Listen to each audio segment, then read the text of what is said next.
Vega Jewelers, luxury bridal jewelry exhibition and sale, 8th and 9th November, Hotel Radisson Blu, Bangalore.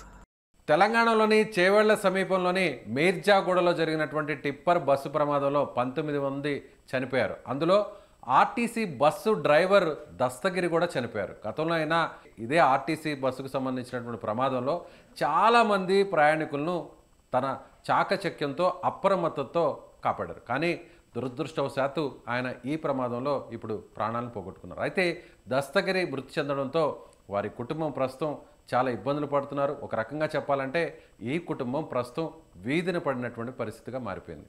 ప్రస్తుతం ఈ విషయం గురించి మాట్లాడడానికి, వాళ్ళ కష్టాల గురించి చెప్పడానికి, అలాగే దస్తగిరి ఏం చెప్పి ఇంట్లో నుంచి బయలుదేరాడు, ఇప్పుడు ఆయన మృతితో ఆ కుటుంబం పరిస్థితి ఎలా మారిందో దస్తగిరి భార్య పిల్లలతో మాట్లాడే ప్రయత్నం చేద్దాం.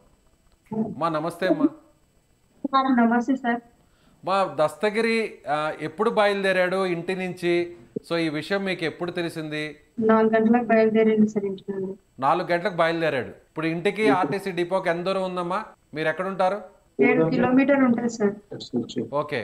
సో మీకు ఎప్పుడు తెలిసిందమ్మా ఈ విషయం, ఇలా ప్రమాదం జరిగింది అని, మీ వారు చనిపోయారని ఎలా తెలిసింది? ఎవరు చెప్పారు?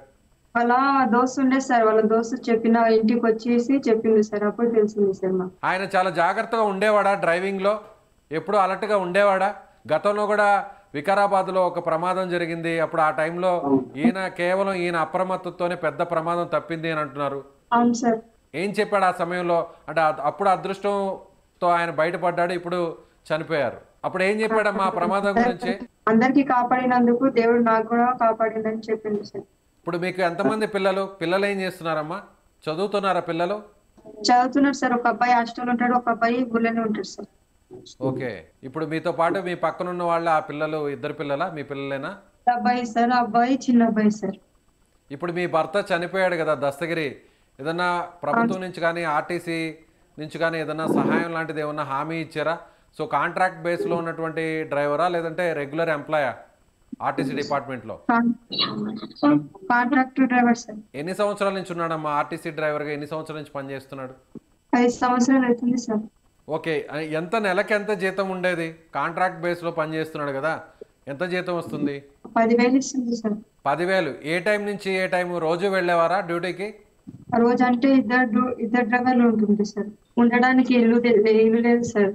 పిల్లలకు చదివించుకోవడానికి ఏం లేదు సార్. ఏం లేదు సార్. ఇప్పుడు మీరు అద్దె ఇంట్లో ఉంటున్నారా? అద్దె ఇంట్లోనే ఉంటున్నాం సార్. ఇప్పుడు 10,000 రూపాయలు జీతం వస్తుంది అంటున్నారు, కానీ ఇప్పుడు కేవలం ఆ 10,000 రూపాయలు ప్రభుత్వం ఇచ్చేటువంటి ఆ ఎక్స్గ్రేషియా తప్పితే వేరే ఏదన్నా పిల్లల చదువుకు సంబంధించి ఏమన్నా హామీ లాంటిది ఏమైనా వచ్చిందా? రాలేదు సార్. ఎవరేం హామీ ఇవ్వలేదు, డిపార్ట్మెంట్ నుంచి కూడా ఎలాంటి హామీ లేదు. లేదు సార్. ఇప్పుడు ఏంది మీ పరిస్థితి ఏంటమ్మా మరి? ఇప్పుడు ఒకసారిగా మీ భర్త చనిపోయాడు, సో ఎదురుగా వస్తున్నటువంటి ఆ టిప్పర్ ఢీ కొట్టడం వల్లే ఈ ప్రమాదం జరిగింది అంటున్నారు. సో మీ వారు ఏం తప్పు లేదు అని మీరు నమ్ముతున్నారా? అవును సార్, నమ్ముతున్నాం. వెళ్ళారా అక్కడ సంఘటనా స్థలానికి? మీరు వెళ్ళారా, చూసారా? వెళ్ళాం సార్, చూసాం సార్. అది చూసినప్పుడు ఏమనిపించిందమ్మా? ఒక్కసారిగా రోజు ఇలా ఎంతోమంది వందల మందిని ప్రయాణికుల్ని గమ్యానికి చేరుస్తుంటాడు, 10 సంవత్సరాల నుంచి పనిచేస్తున్నాడు, కానీ ఈరోజు ఒక్కసారిగా ఇలా జరగడం, తనతో పాటు 19 మంది మొత్తం చనిపోవడం చాలా ఘోరంగా అనిపించింది సార్. అక్కడికి వెళ్ళి చూసాం కదా సార్, చిన్న పిల్లలు కనుక ఉంది కదా సార్ దాంతో పాటు. ఇలా జరుగుద్దని ఏమన్నా ఎప్పుడన్నా ఊహించారా? ఇలాంటి సడన్ గా ప్రమాదం జరుగుతుంది, మీ భర్త మీ నుంచి దూరం అవుతారని? కానీ ఇట్లా అనుకోలేను సార్, ఇట్లా జరుగుతుందని ఊహించుకోలేను సార్. నేను మంచిగా వస్తారని అనుకున్నాను సార్, ఇలా జరుగుతుందని అనుకోలేదు సార్. సో అందరితో బాగుండేవాళ్ళ, మంచిగా ఉండేవాళ్ళ దస్తగిరి? సో ఫ్యామిలీలో కానీ, ఇంట్లో కానీ, పిల్లలతో కానీ, చుట్టుపక్కల బంధువులు కానీ అందరితో మంచిగా ఉండేవాళ్ళ? ఎలా ఉండేవాళ్ళ ఆయన? అందరితో బాగానే ఉంటుండేవారు. రైట్ అమ్మా, ఓకే అమ్మా, థ్యాంక్ యూ. సో ఇది దస్తగిరి కుటుంబ పరిస్థితి. సరిగ్గా వాళ్ళు మాట్లాడినటువంటి పరిస్థితి, ఎందుకంటే బాధలో ఉన్నారు, షాక్లో ఉన్నారు. ఇంతకీ అసలు ఏం జరిగిందో కూడా చెప్పలేనటువంటి దీనస్థితిలో ఉన్నారు. కేవలం 10,000 రూపాయల జీతం మాత్రమే వస్తుంది, అది కూడా సో రెగ్యులర్గా ఉన్నటువంటి డ్రైవర్ జాబ్ కాదు, ఒక హైర్ బస్సు, అందులో అది ప్రైవేట్ బస్సు. సో దాన్ని ఆర్టీసీ డిపార్ట్మెంట్ హైర్ చేసుకుంది కాబట్టి కాంట్రాక్ట్ బేస్లోనే తన భర్త అక్కడ ఆర్టీసీ డ్రైవర్గా ఉద్యోగం చేస్తున్నారు. సో ఇప్పుడు ఆయన చనిపోవడంతో ప్రభుత్వం నుంచి వచ్చినటువంటి ఎక్స్గ్రేషియా మాత్రమే.